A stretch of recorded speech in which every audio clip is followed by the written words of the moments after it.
Gentlemen, we're moving to item 8.2, the Tamaki Makaurau Recovery Observations, Operation Delivery and Recommendation.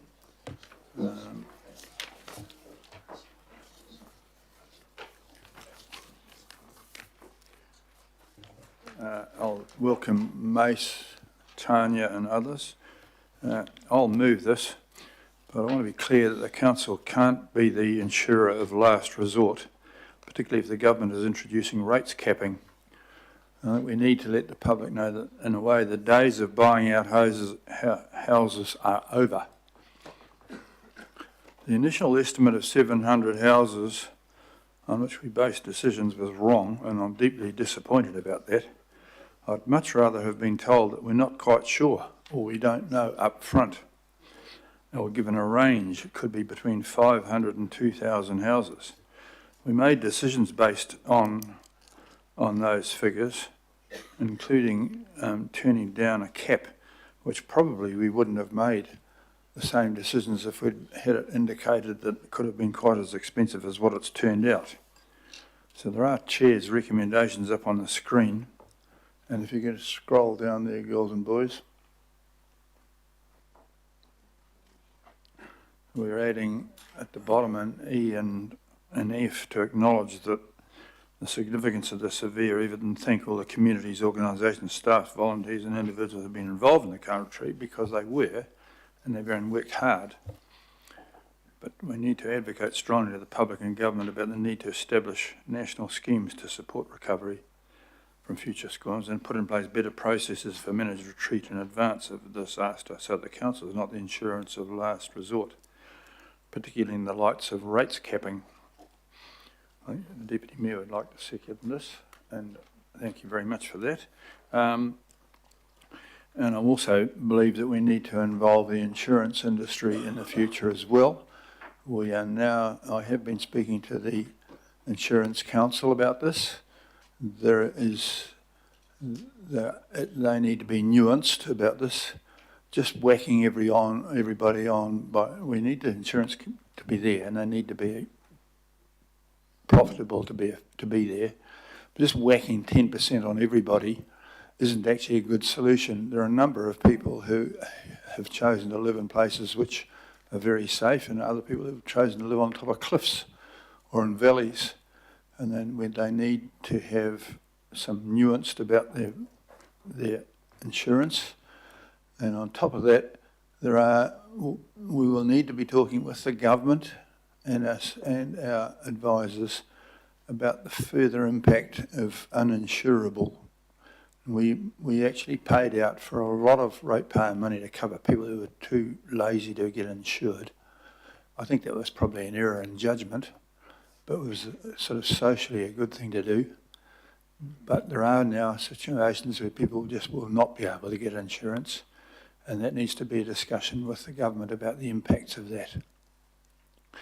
So with those rather morbid notes of mine,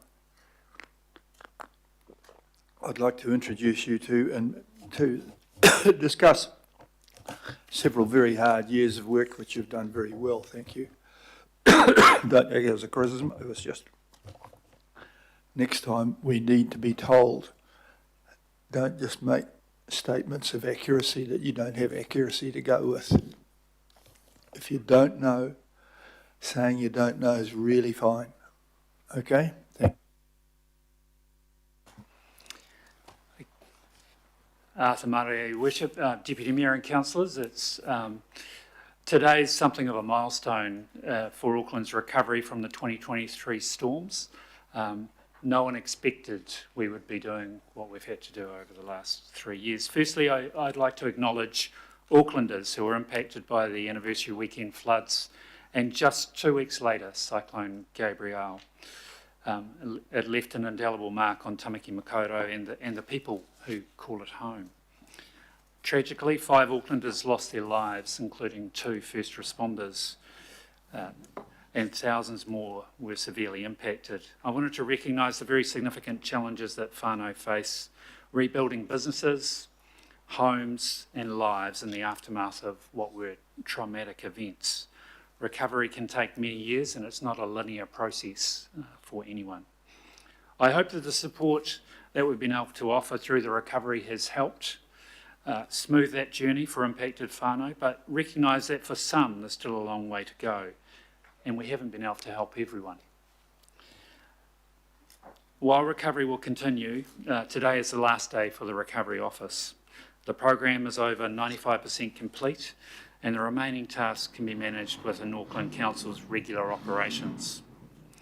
Residual recovery functions will transfer across rather relevant departments and ensure we continue to provide a seamless service. Just looking back, as we close the office, we wanted to report on the achievements and lessons. After the states of emergency were declared, Auckland Council had the responsibility to coordinate the recovery from the storms. The co-funding arrangements with the Crown made the scope of our recovery much more impactful than it would otherwise have been. The cost to the Council for the residential program was balanced with Crown commitments, albeit expensive. To support public infrastructure recovery, which the Council would otherwise needed to have funded alone. The forecast cost for delivering the actions set out in the Tamaki Makaurau recovery plan is just over $2 billion to date.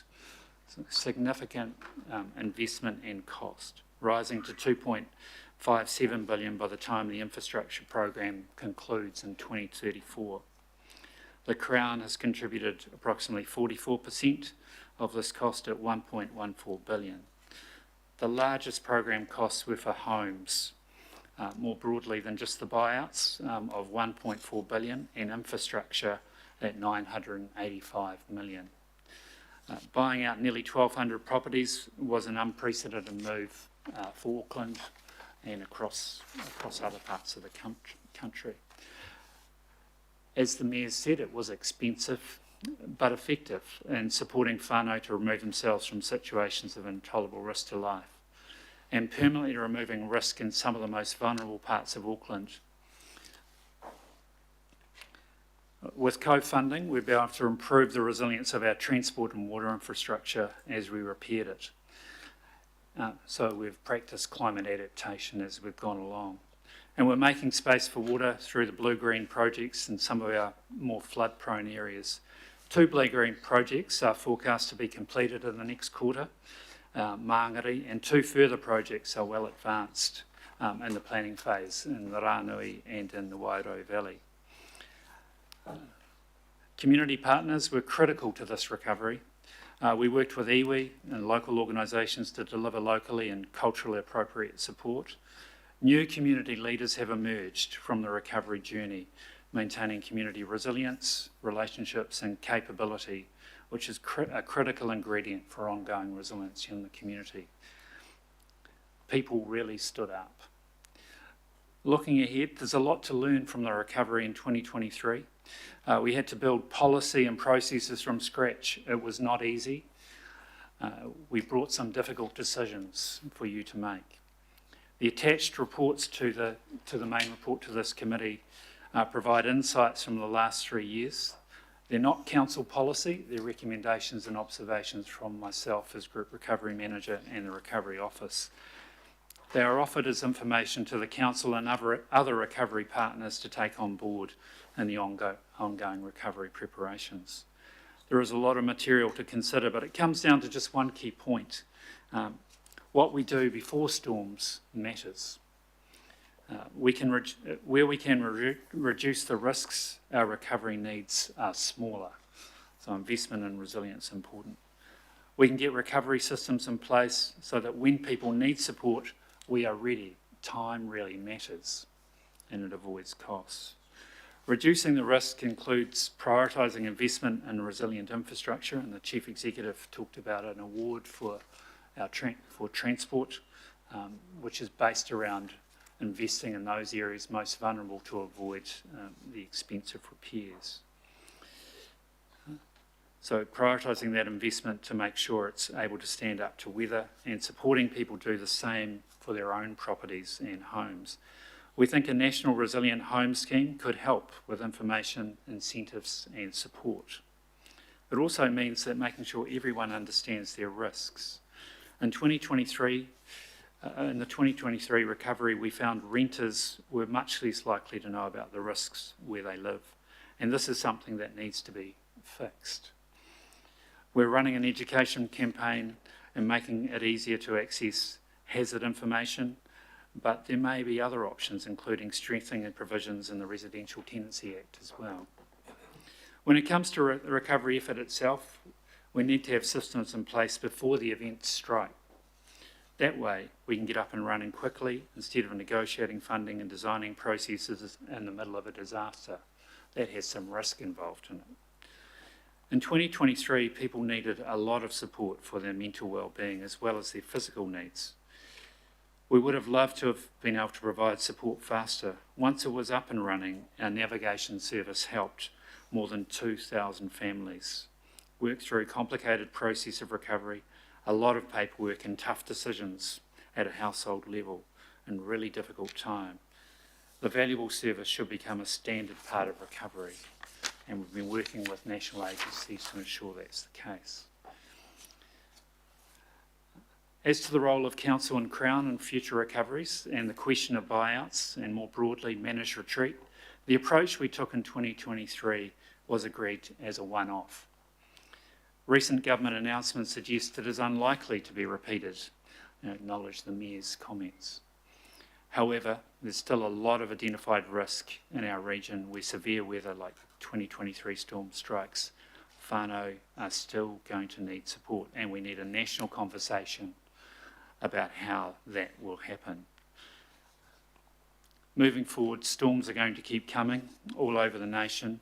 We need to work together to reduce risks and be ready to recover when we have to. Auckland Council is in a good position to be part of that national effort and in a much better position than we were in 2023. It just remains to thank the people and partners who have been part of this recovery effort, to the Crown, mana whenua, community partners, and to you, Your Worship, Deputy Mayor and Councillors. Your leadership has been critical in us being able to deliver this work in a timely and impactful way. Thank you for coming together. It mattered most for the people who supported and undertook the recovery, but for your community, for Aucklanders. Kia ora mai tātou. Thank you very much. Well spoken. Just before I pick up on questions, at the C40 Cities Conference, there was a great deal of interest in Auckland's journey from the least prepared to the most prepared. In 2016, 1 in 20 cities had a major flood. In 2025, 1 in 4 major cities had a flood. The world is worried about this, and the world is not well prepared about this. One of the things that we're proud to talk about was making space for water, which is very good, but it still has some issues because it's rather expensive for the houses we're saving. And I'd like us to have some thoughts from management and fellow councillors about, if we're going to do this again, you know, we've improved those people's houses a lot at a lot of money. Should there not be some sort of a targeted rate or some other form of funds, because there's a private benefit from a public expenditure there, which is something or other which we generally try not to do. I don't have the answers to that. I just want to hear the discussion about it. But it's a big worldwide issue, and we do need to have further discussions. I think this has to be on the city deal discussion, not just to solve Auckland, but just our Auckland's experiences. I think part of the PC 120, which has been a difficult process for everybody, the most positive part about that is being able to actually not downzone areas which have turned out to be not suitable. Most of the areas which were not suitable were populated before the Auckland District Plan, which is an interesting item. In other words, they've been in the wrong place for a very long time. So the lessons will carry on for some time here, and So thank you for your work, and I think you've done the right thing of closing it off. It just can't go on forever. But thank you for that. And Councillor Fully would like to ask you a question, followed by Councillor Baker. Kia ora, thanks Chair, and thanks Mason, all of the team for all of your amazing work. And it is a milestone that we come to today, 3 years after the flood, to close the Recovery Office. And I just want to commend you all for the work that you've put in. I do have a question about the community support. One of the biggest criticisms that we have across the board in everything we do as council is that we come in, we provide support, and then we just leave. We sort of drop the mic and leave. I'm very concerned about that for our communities in Māngere. These are communities that had social issues before the floods and are still traumatised by what happened during the floods and afterwards. But I do understand that there's still some ongoing funding and support going on till next year. Can you just elaborate a bit on that? Kia ora. Thank you, Councillor Foley. So we absolutely recognise that that challenge of the cliff coming in terms of support ending, and there is a commitment to continue the work that has been happening in that community and social recovery space for a further year. And a really important part of that is going, how do we transition these relationships and these learnings into the BAU parts of the business that can continue to support those communities who still need it? Kia ora, thank you. Thanks, Chair. Thank you, Councillor Fully. Councillor Baker, please.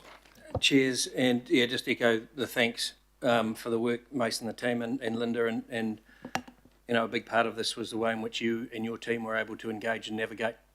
You know, that was massive, and so and I know the communities we're incredibly thankful to have that ability, to have that assistance and that guidance. So I just want to thank you and the whole team for everything.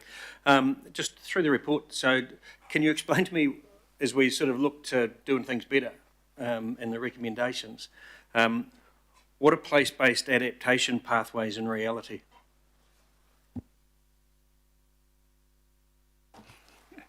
So thank you, Councillor Baker. So place-based pathways are really, and you've done quite a lot of this through Plan Change 120, which acknowledged as being difficult, is actually signalling where those high hazards are and being able to plan into the future. So places that are really flood prone, signalling where they are, have that flood prone risk, and then giving certainty to people about how they plan where they develop, buy property, and otherwise.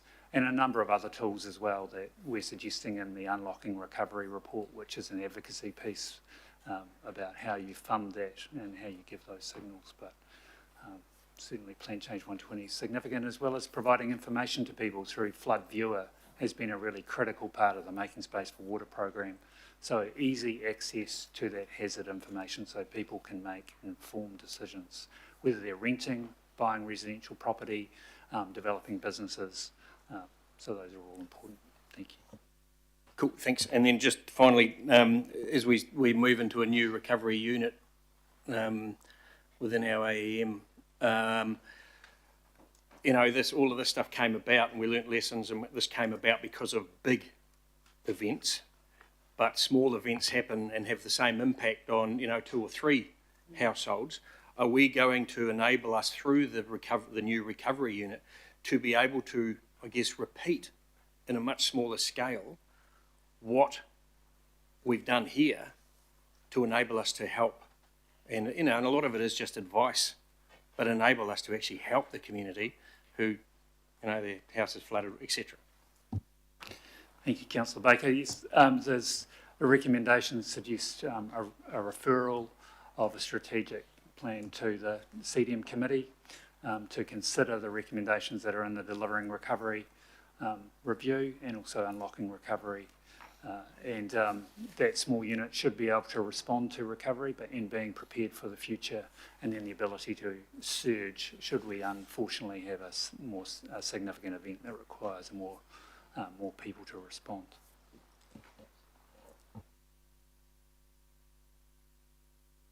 Councillor Ferry, please. Oh, kia ora. Thank you very much for this, and I've been asking for a while about when we were going to get lessons learned, and you have more than delivered on that request, so thank you. I've got a couple of questions. One of them is that a number of the recommendations speak to the need for national level systems, and I wondered if you had any reflection on, we can obviously have that conversation with central government, but in some cases we may want to not wait for a national system. And so any reflections you might have on how we balance that, I think would be really useful. I'll start. So I think we do have a unique opportunity in terms of Auckland's size and scale to be leaders, and we can influence a national system at the same time taking on the Mayor's challenge of making sure whatever we do is affordable for the people of Auckland and affordable for the council. But we can be leaders in this and influence the national debate as well and that advocacy. Thanks. The city deal discussions will be one Yes. of those whereby we will be talking to the government, but on behalf of the experience that we've got, which will be relevant for the rest of the country, rather than having somebody else decide what's relevant when they hasn't got the experience. So it's a good point you raised. Yes, I think my concern is that if we wait for a national system, we may end up exposed again. But I think I'm hearing that, a lot of what we're going to do, we're going to keep doing. We would like, and we'll have ready to go. A national system would be ideal, but and that's not. That We won't be waiting for a national one. I think Councillor Williamson this morning showed what happens when you wait for a national ticketing solution. Yes. It's not a good idea. I would just add, Councillor Ferry, if I may, you do have climate adaptation plan requirements coming, and that will provide you much greater insights in how you respond and take a systemic approach to climate adaptation. Yeah, I was thinking particularly of the one in the psychosocial space. So I don't know if Linda, you had anything to add there. Yeah, thanks, Councillor Ferry. As you know, we continue to talk to our colleagues in central government about the improvements that need to be made at a national system level, but there's absolutely things that we can and should be getting on with doing now, and that's what we're doing. So I can give you assurance that we're working particularly over this year, within my team and within the AEM team, to really bed in some of that psychosocial practice, some of the capability, really thinking about how we can act when central government's not quite ready to do so. Great. Thank you for that reassurance. The other I'll leave my other questions except for this one.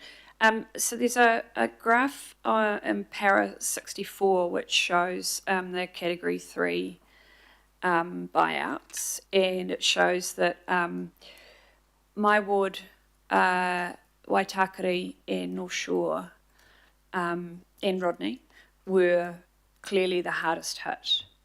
And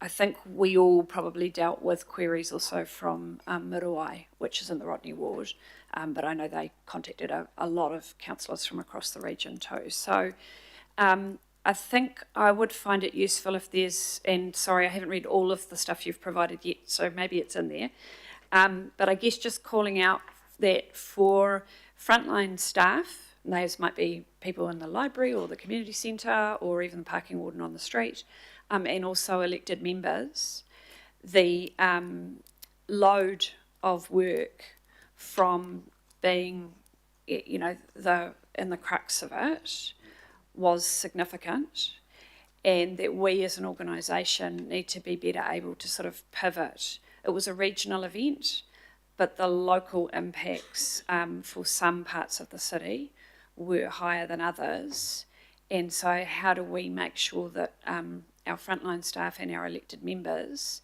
who are dealing with that, with the huge numbers, are better supported in future.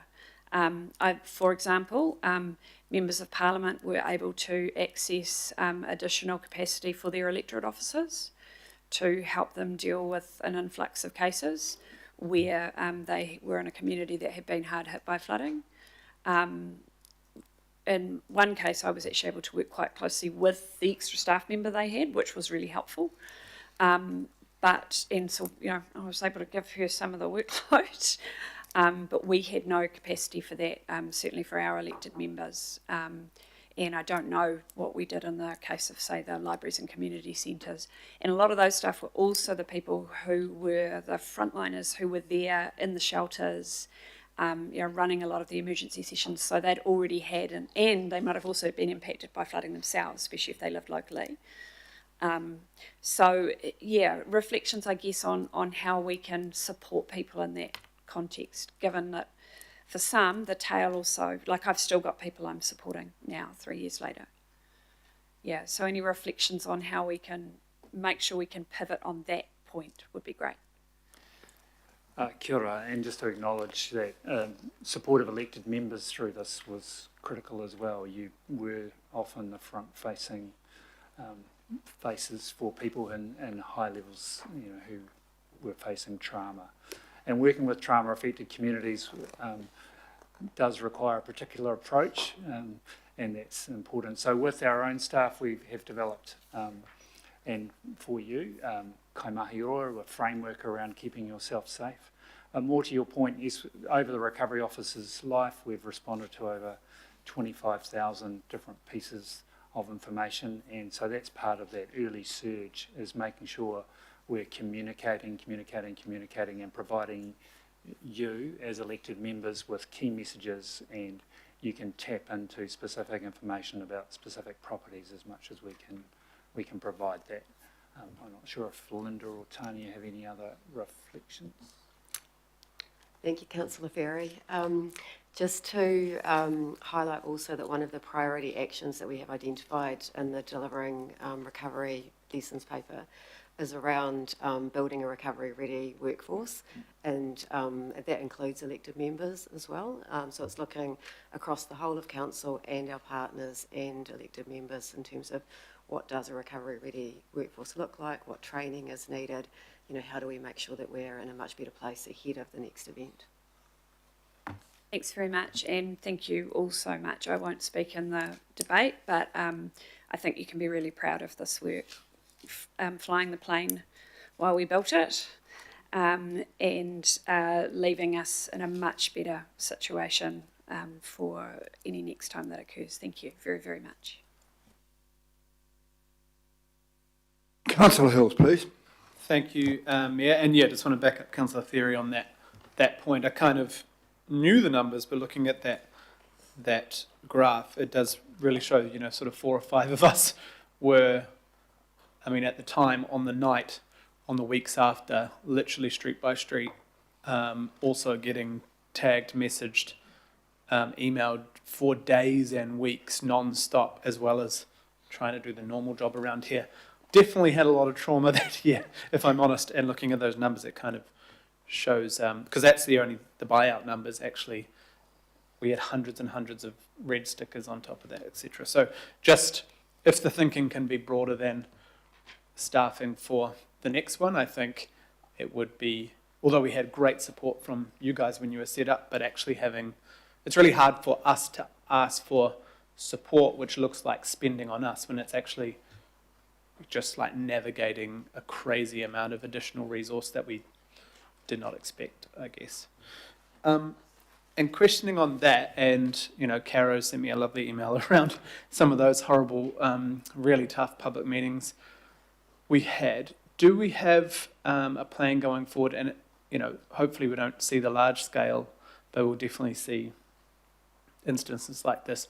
Do we have a program of support in place for staff and I guess elected members, community members for those meetings? Because I definitely, or even on the ground stuff, because when people are in trauma, people do things they don't normally do. And I just feel like there was definitely some unsafe occasions, and of course myself and others tried to step in at times, but I just wonder, and it's not a blame because it was so massive, but do we have something that can be quickly put up there? I know you can't have the CEO going to every meeting, but is there a kind of toolbox in place to keep everyone safe, or like pull it, maybe not do a meeting if we think suddenly it's, are we thinking that through? Because this will happen again, could be next year, could be 10 years, but yeah. Yes, so there are a number of, you talk about toolboxes. There's a toolkit that we're leaving behind for building capable staff. I think one of the key things that we learned as we went along was having very good communications advice and being prepared for those types of meetings that became less than safe. The other issue where we found it successful, whether was, sometimes you do have to appear on the corners in the meetings, is just how you prepare for those and make sure the right people are in the room to support elected members and support each other and set the tone for the meeting. So a facilitator, such as we used on the Takapuna Golf Course, assisted managing those processes. But also the use of webinars where we're able to manage some of that feedback more carefully and reach a lot more people. So you were reaching 700-800 people at any one time. But it's critical work as part of the toolkit and the communication strategy, Councillor. Thank you. Part of the broader work, and obviously the direction in that National Adaptation Framework, is to not have buyouts again in the future. But is some of the learnings, hate that word, but some of the work you've all done and seen and happened to work with our infrastructure providers, is there, all of that great engineering reports we're paid for across suburbs, are we able to use any of that for infrastructure, for renewals? I still see roads being built or renewed with the camber that could have helped. What are we using to kind of have extreme weather events considered as part of any infrastructure project just generally? Because we've got so much data across the city now, but are we able to use that ongoing without the recovery office here to kind of... Yes, Councillor Hills, there are a number of benefits of working across the organisation and surging across the organisation and across the group. So Auckland Transport, Watercare, parks and community facilities. So that data has been captured, and whilst we are making recommendations about some national standards, so I appreciate what the Mayor says, it's not the same level of service everywhere. It's actually looking at what those highest risk locations are and then investing in those locations so they don't fail and cost a lot of money. And that's been one of Auckland Transport have developed a process for that, as well as Healthy Waters have been able to improve their modelling and really understanding where you can get the best return on investment. In fact, over 500 of the properties that we have bought out have been identified in the blue-green network areas, and that will enable those physical works and potentially being able to build back better and differently in those locations as well. So we have learnt an awful lot. Those are hard lessons, and you've seen some of that come through your committee, Councillor, in terms of Plan Change 120, in terms of the hazards. Last question, just what are we doing to kind of give the blueprint to government and government agencies? No offence to them, but I just felt that there wasn't a lot of speed behind, because they want to process everything, whereas council just did, like opened up stuff, started paying people, helping people. When we get told all the time we shouldn't be doing that stuff, it's not part of the full well-beings, blah, blah, blah. But are we able to give government, future governments, a blueprint of just set up some really quick payments? It was kind of, I was getting ministers ringing me like, what do you need? But it's very hard to explain 3 ways, like money or spaces, or just we want some defence force to help take all the 2,000 tonnes of belongings off the road. But to try and do that through us it seemed so complicated. We are sharing our lessons learned, and along this recovery journey we have been working actively with the central government about how they contribute. We did have some really excellent responses through the Auckland Regional Leadership Group and MSD and the Public Service Commissioner supporting setting up the navigation service, for instance, and supporting civil defence payments, over 55 million paid out in civil defence payments. So there are some blueprints, there are some definite pathways that we will retain in terms of those relationships. We've identified what those are with the public service leaders and with government. So we're in a much better way. Much better place, I'm sorry. Councillor Short, please. Thank you. I don't really need an answer now, and feel free to email it through, but I did note that there was a remaining budget to be transferred to AEM. Would you have that figure on you now? But feel free to email it through and what that figure looks like.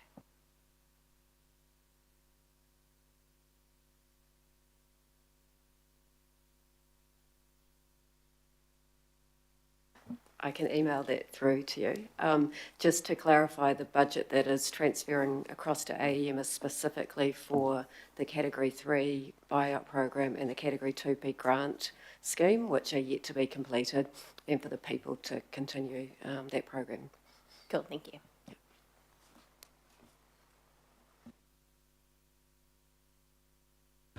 Okay, Councillor Lee, please. Thank you. I see a difference between the way the council handled the events themselves, which were totally unexpected, and the recovery. And I was going to ask some questions, but I won't. This is not the time for a post-mortem on the events, the floods themselves, but it is a time to thank and congratulate the recovery team led by Mace Ward for taking up a challenge, an unprecedented challenge, and undertaking it with quiet efficiency, with not an enormous amount of publicity at all, in fact the opposite. And I think we and people of Auckland need to be grateful, I think, for the achievement and the hard work of Mace and his team. So I'll leave it at that. Thank you. Thank you, Councillor. Councillor Watson, please.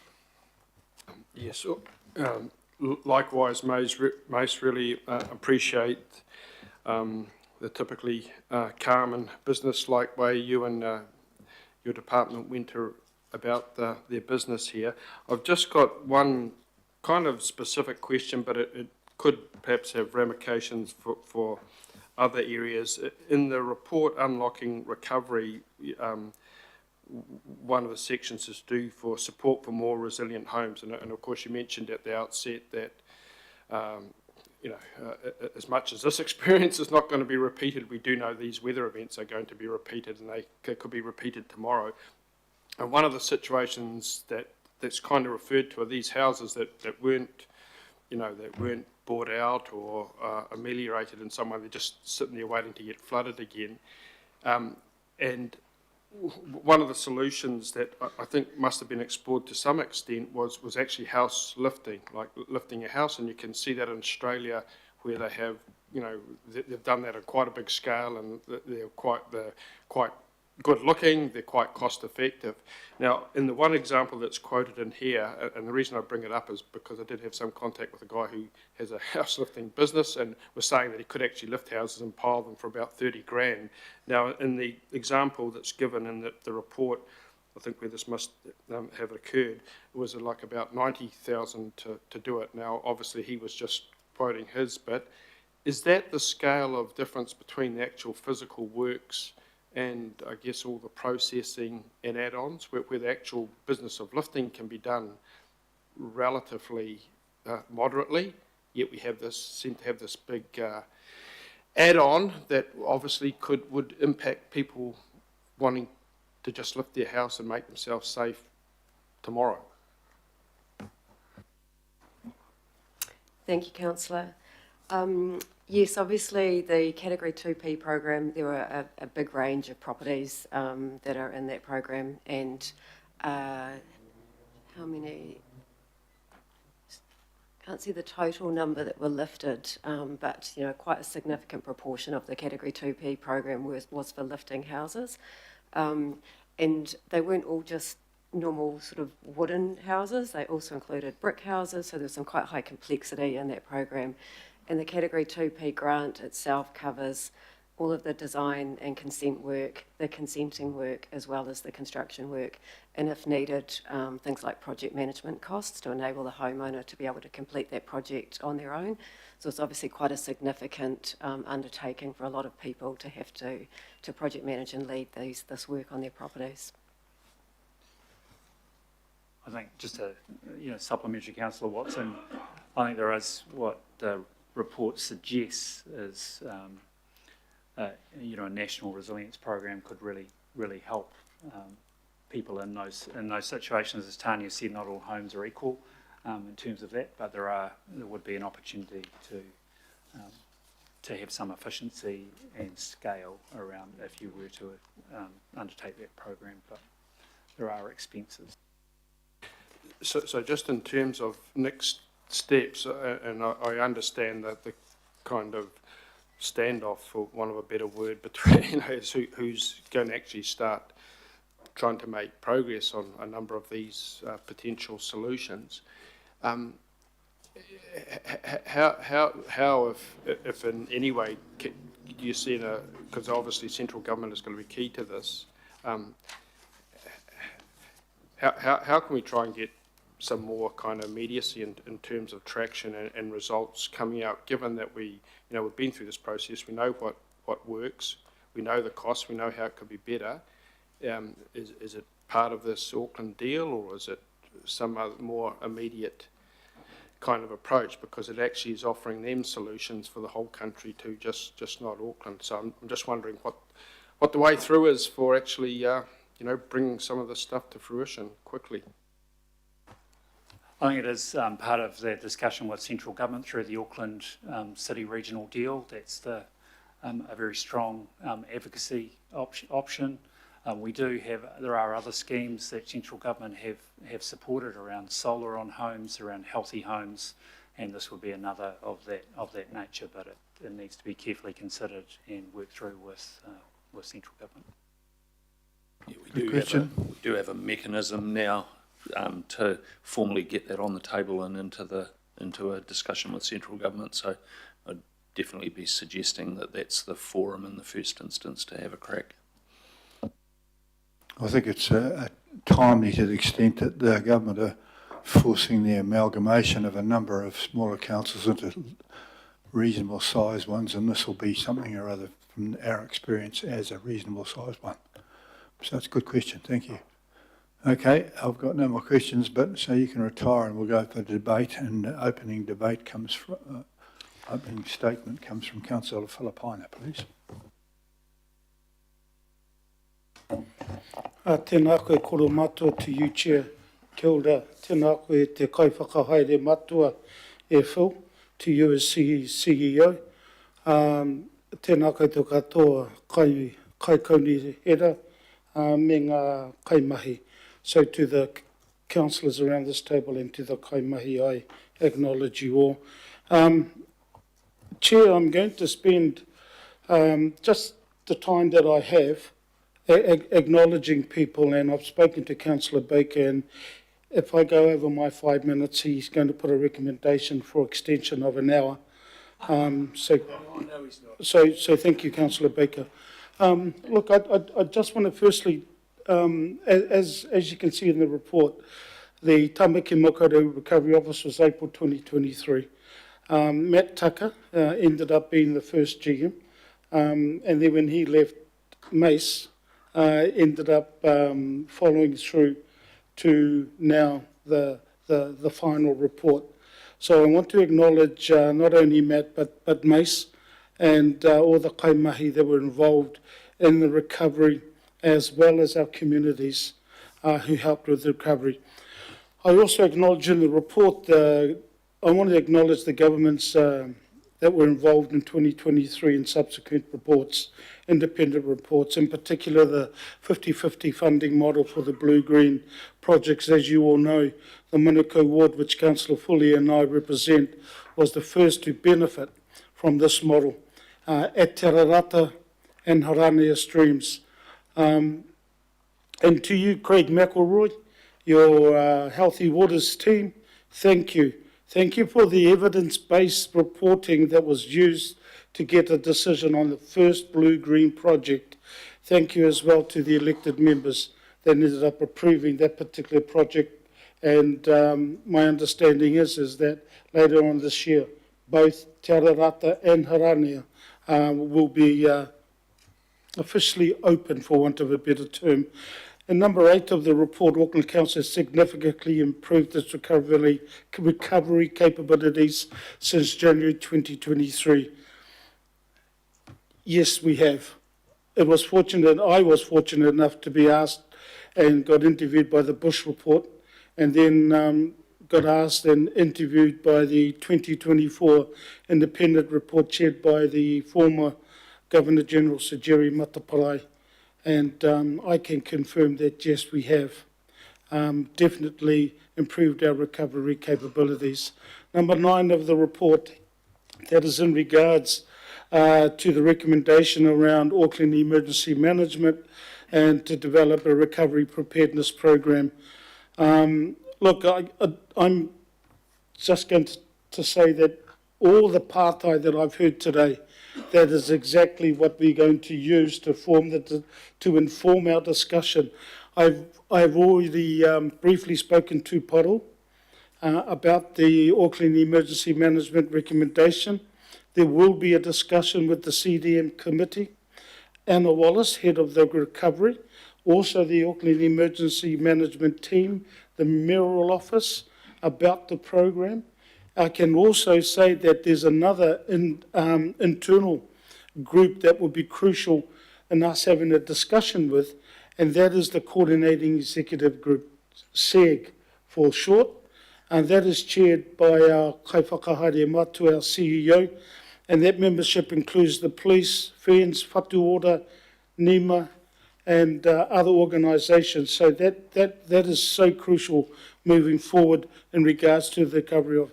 So I look forward to having that discussion with everybody, in particular with our committee, the CDM committee. I wish to acknowledge 2 people who have been there from the beginning. To you, Mace, and to you, Linda, ngā mihi kia kōrua mō tō mahi. Thank you so much. You have both been champions for our community during this recovery process right from the start. With your navigators that you end up putting out there in the local boards. I want to acknowledge all the local boards around this recovery because everybody got impacted across Tāmaki Makaurau. To you both, ngā mihi kia kōrua. Thank you so much for bringing the recovery office and all the mahi that you have done to this point, and then to the Auckland Emergency Management. So I acknowledge you. My last acknowledgement, and again, I haven't seen the recommendation for an extra hour. I want to acknowledge the whānau and communities that are still recovering from the 2023 storms. We've got the infrastructure up and running again, but the personal toll of the storms is going to take a lot longer to heal. Please know that you are still in our thoughts. That is to our community. Ngā mihi kia koutou katoa. Kia ora. Thank you. Kia ora. Thank you, Councillor. Deputy Mayor, good speech too, by the way, Kai, good korero. Deputy Mayor Simpson. Yeah, thanks, Al. People, what we are doing here is closing out not just a program of work, but probably one of the most significant undertakings this organisation, this region, has ever faced. I think it's important that we recognise that, not just for the people in this room, but for the Aucklanders across our regions whose life was irrevocably changed by the events of 2023. This work has always been bigger than any single team. So I want to acknowledge, without doubt, Mace, Linda, Tanya, and the Recovery Office staff, but also iwi, government agencies, community organisations, and the many people who stepped in, not only during the recovery, but right from the very first hours of the response.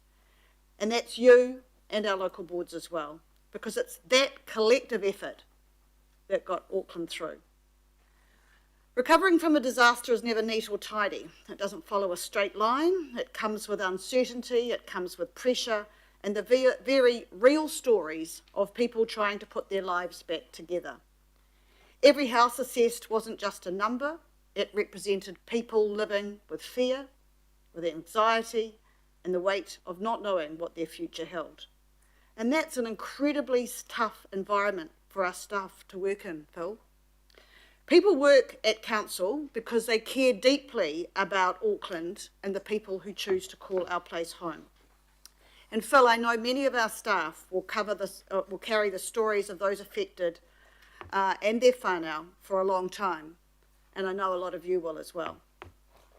They were asked to make decisions quickly, often without perfect information, and to hold empathy and accountability at the same time. And that is relentless work.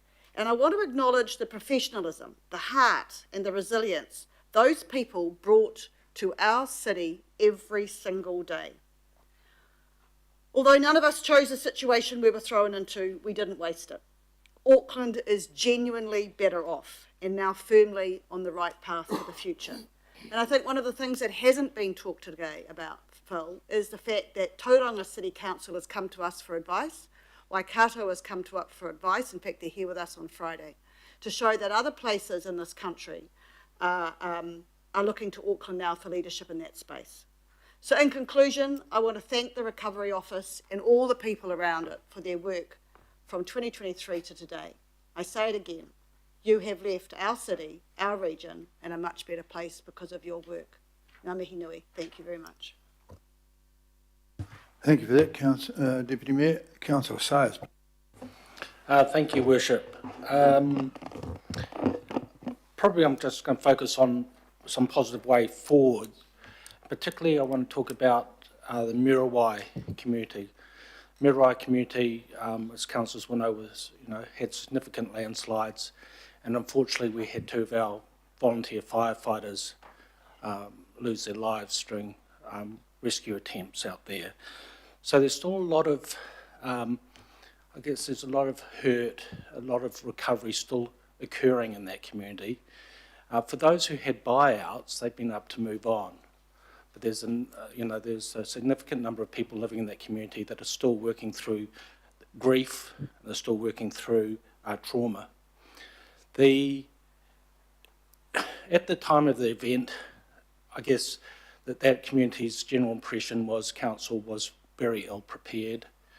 It was very slow in responding. The communications seemed to be non-existent for a long time, and that slowly improved as time moved on.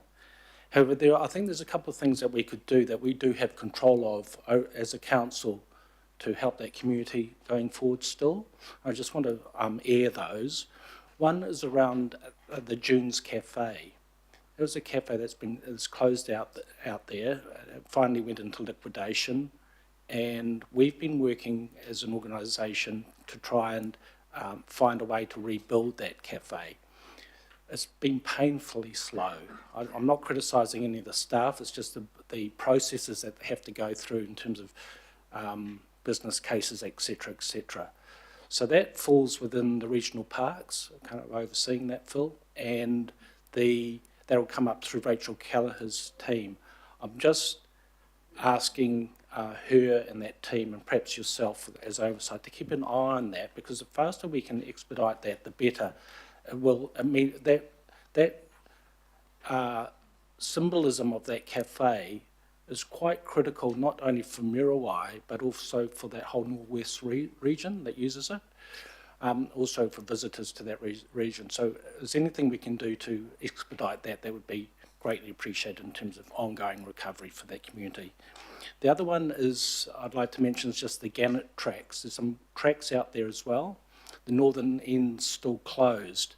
Again, those gannets are just integral with Muriwai. If you think of Muriwai, you think of that gannet colony that people go and visit and the local community is extremely proud of. Opening that track, again, is taking considerable amount of time, and the community would probably describe it as hopelessly slow. So again, if there's anything we can do to expedite that process, whether it's money or other expertise, Phil is the Chief Executive. Again, I'd ask the appropriate teams and yourself perhaps to look into that, because I think those are two very, very positive steps we can do to move forward for that community and the wider Norwest and probably Auckland as well. So thank you. Thanks, Councillor. I've noted those. We'll follow up. Thank you. Thanks, Councillor. Councillor Foley, you're next. Thanks, Deputy Mayor. It's been very difficult to sit here actually and go through this item because it's been very emotional. I think it takes us all right back to that time when the floods hit, and you know, it changed our city. It changed all of us forever. I remember how it caught us all unaware on that night and the following days. And yes, we saw our communities stand up, as the report acknowledges. Our communities, our neighbours, many of whom were strangers before the events, they came out and helped each other. We saw across the city how people who didn't necessarily know each other were carrying elderly, were carrying children over waters on their shoulders in order to get them to safety. I want to commend all of our communities that stood up, our scouts halls, our marae, our schools, our churches, our community groups who all came out in support during that very devastating time. But council also stood up as well. Even though we didn't have a plan at the start, we saw all of our elected members, librarians, pool staff, admin staff, they put on high-vis jackets, and all of a sudden they were the emergency team. Without any pre-training, they came to the Mangere Leisure and Pool Centre, the evac centre that Councillor Alf and the Mangere Otahu Local Board had stood up overnight. And our staff were there.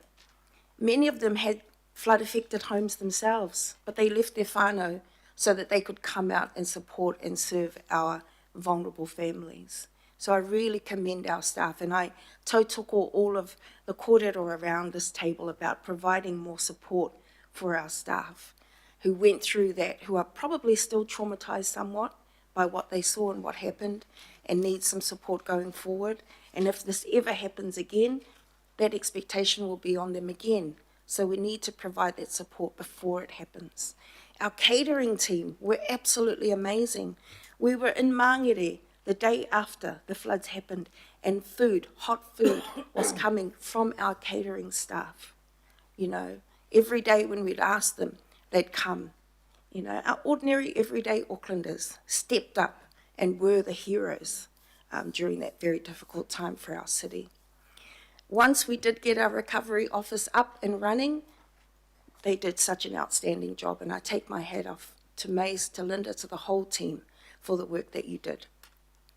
The Navigators program absolutely supported our communities.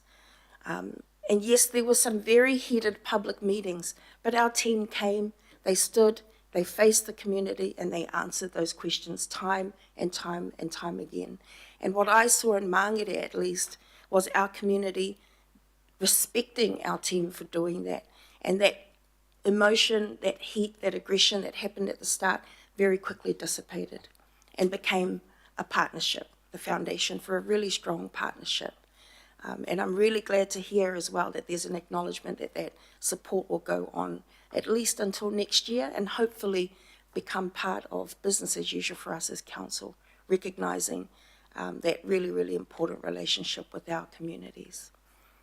Team, I'd really like to especially acknowledge my mātua, Councillor Alf, who really stood up during that time, who had very deep connections into our community and was able to call people when we were told there was no evac centre in Mangere. He was able to use his connections and get the Memorial Hall first in Mangere Bridge opened overnight, and then a couple of days later to get our leisure and pool centre, Maranui a Kiwa, opened, with the support, of course, of the Mangere Otahu local board. And so I tautoko you, Alf. I acknowledge you. I know that you don't like to receive acknowledgements, but you should be acknowledged for the work that you did during that very difficult time for our communities. Chair, lastly, I would like to just acknowledge the work going forward as well, the lessons learned and the template or blueprint, hopefully, that we'll have going forward. And I do just want to finally say that the graphs, the buyout figures, the numbers on the tables, they don't really show, they don't tell the true story of the trauma, of the hurt, of still the ongoing pain that many of our families in whānau are feeling. For us in Mangere too, many of the homes, hundreds of the homes that were devastated were actually kāinga ora homes. So they don't show in those buyout figures. They don't tell the true story of the numbers of already vulnerable, already struggling whānau that were affected by the floods. So I just want people to keep that in mind as well. So I tautoko the Recovery Office team. I thank you very much for your work, and I hope that we have learned those lessons and will go forward in a better way, as our Deputy Mayor has said. Kia ora, thank you. Kia ora, thank you for that. Councillor Hills. Kia ora, Chair, and yeah, I think this is a difficult one. I know a couple of councillors have left at the at the moment because I think it is pretty. I don't know if everyone knows how kind of wild that night was and the weeks after for some of our communities and what we saw. You know, that night, I think seeing the busway full and people sending me videos of buses filling up with water and people screaming, and people's homes in Milford where the water was 2 metres up to almost the second story, you know, going down through Milford, through Nile Road, and getting Parole, who's not here, to help.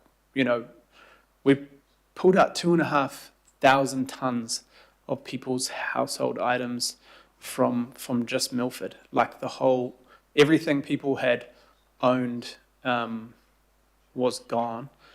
The older people that literally had to be floated out of retirement villages in wheelie bins and piggybacked by the younger residents in those retirement villages because no one could get to them. I think there was about 8,000 cars floating. Yeah, that night I think will be forever with many of our community, going to roads in Birkenhead where people's houses, underneath their houses, were completely slipped away, and people knowing they could actually never step back in to those houses.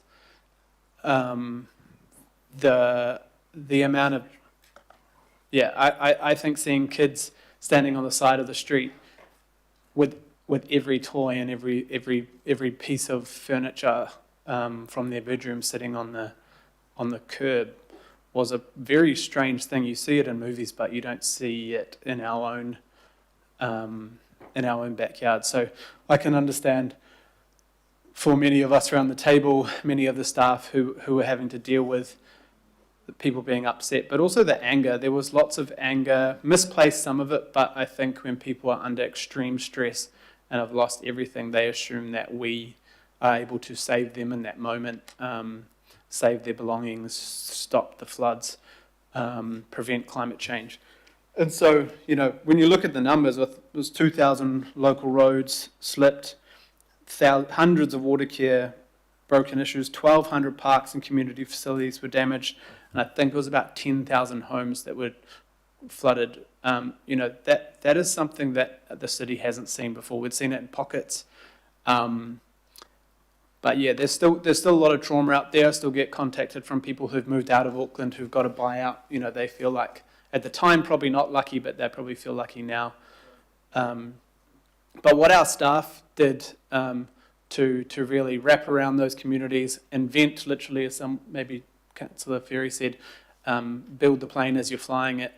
You know, to the mayor and deputy mayor who really stepped up and pushed for the ability to fund a lot of these things. I mean, we just put $1 billion on our books to deal with this, and that wasn't easy for all of us to see, especially for those councillors maybe who were in communities who weren't affected, thinking, is this really what we should be doing? There's a long road to go, but yeah, I just want to acknowledge everyone in the Recovery Office. I think I count maybe 8 or 10 public meetings, or maybe more, where staff were having to deal with real tricky things, people yelling at stuff like whose head's going to roll, what's going to happen. I think it's really important, and I do have, that we need to step up and back our staff at those times, even when it's hard, because they are doing some work. I know there were staff who left under stress and things like that. So, although the Recovery Office has served a purpose, where there's so much learning and so much data and so much evidence from this time that will help us in the future. Sadly, with climate change, it will happen again. But amazingly, we've been able to pivot, the leadership from you, Phil, and you, and the Mayor, and everyone to really get change happening through the organisation and fund things we probably should have been doing before, but didn't ever really think we needed to. Is transformed. I hope we're able to promote Auckland Emergency Management Team, everything that happens on level 4. All the ability that we have to now pivot and change and warn people, but also the hazards plan change and all the work. The list goes on. We've transformed the city, but I think we should help other cities to be an example. As the Mayor said, C40 people are wanting to look to us now through this process. So although there's so much trauma, I think there's so much that now we can turn into a positive, hopefully, to protect and help our communities in the future. But once again, thank you to all the staff, and I know many of them are going to other things in different, they're leaving this organisation knowing they made a difference, and want to thank them for that, and thank our communities for staying the course and moving forward. So thank you. Okay, thank you for that. I've got no further speakers, so it's been moved and seconded. All those in favour, please say aye. Aye. To the contrary, and that is, thank you very much there. It's carried, Mace. Well done indeed. We're moving to the adoption of the annual plan. I'll move it. The Deputy Mayor will second this. Mike Ross and your team and our friends from Neagle, come to the front, please.